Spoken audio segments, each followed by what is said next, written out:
These movies, set against the backdrop of India's licensed Raj, capture an era when profit was considered a dirty word.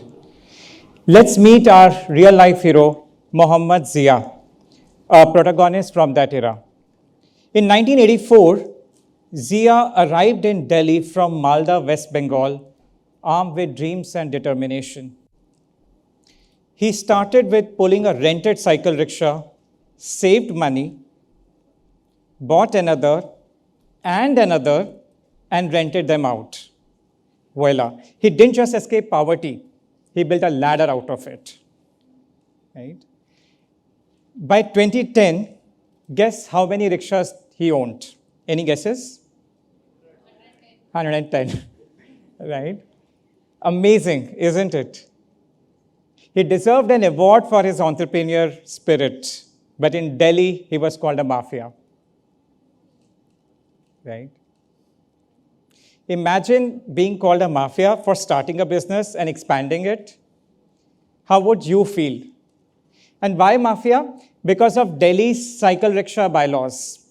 These laws meant to protect, but ended up doing what? They made it illegal to rent cycle rickshaws. Owner must be the puller, they said. One person, one rickshaw. Right? And not just that. I mean, imagine, if this law applied to airlines. Owner must be the pilot and owning only one plane. Absurd, isn't it?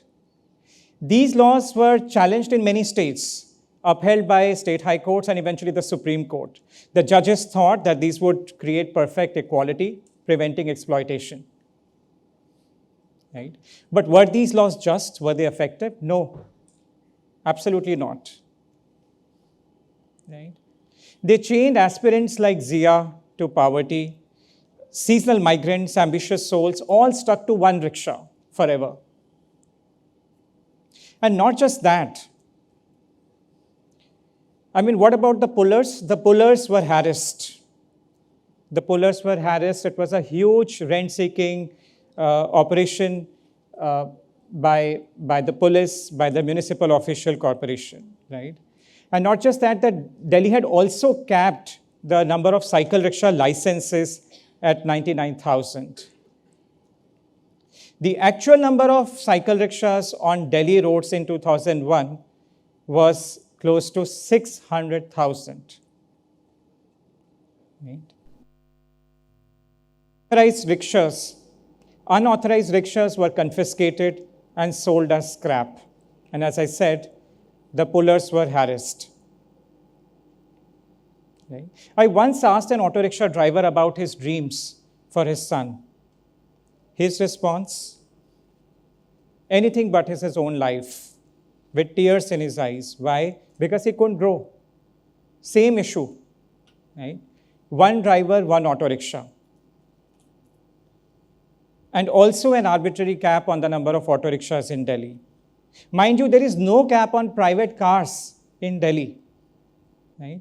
Auto rickshaws might number 50,000 in Delhi, but the number of private cars, can you guess, is close to over 6 million. Right?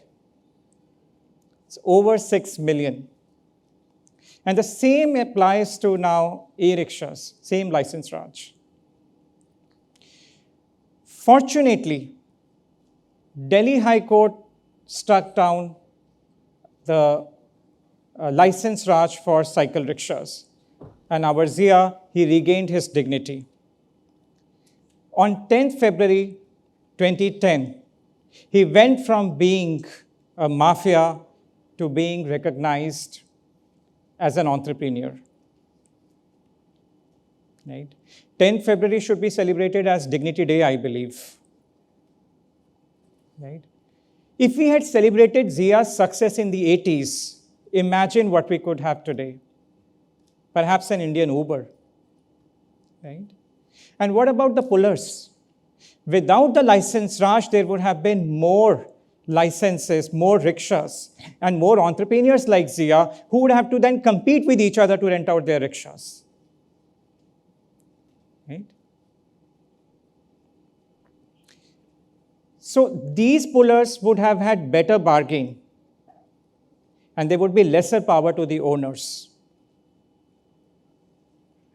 Yeah?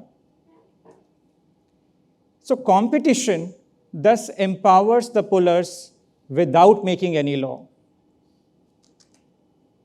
Now let's talk about education. Every March and April, Delhi High Court gets flooded with school admission related cases. Ever wondered why getting kids admitted into private school in Delhi is such a daunting task? The culprit is License Raj in Delhi, which creates an artificial scarcity of private schools. Opening a private school in Delhi, believe it or not, is more complicated than launching Chandrayaan. I mean, imagine the paperwork. It takes 125 documents, a mountain of 125 documents to open a private school in Delhi. And that is 29 for the essentiality certificate, 14 for scheme of management approval, and whopping 82 documents for certificate of recognition. The files for these 3 regulatory approvals, they pass through the hands of 40 officers, making at least 155 steps within the Directorate of Education.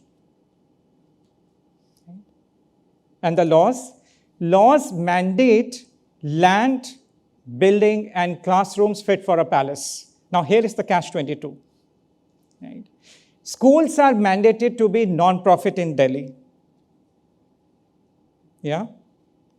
If the schools are non-profit, then how will they afford the land?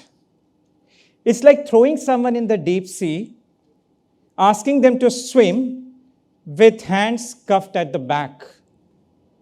Right? How will NGO afford land needed for a school? While corporations can, but they are shown the red light because they can't invest for profit. So what is the solution? The solution is dismantle the License Raj in K-12 education in Delhi. First, allow private capital. Let schools be listed on the stock exchange. And 2, do away with recognition. Why recognition for private schools when government schools run without recognition in Delhi? Instead, accredit private schools as well as government schools like the way we do it for our colleges. What will happen then? This would lead to more schools and a greater variety of schooling in Delhi. It will not empower just the parents of Vasant Vihar, but also the parents in Sangam Vihar. Right? A miracle is waiting to happen, like the one that happened on 10th February 2010. Believe me, the queues for school admission will be extinct forever, like the ones, those queues for telephone connection disappeared after 1991 reforms. I leave you with this question today. What kind of policies do we want? Do we opt for License Raj? That is based on good intentions but leads to poor outcomes? Or do we want policies that promote competition and choice that ultimately lead to good outcomes? The choice, my friend, is ours to make. Thank you.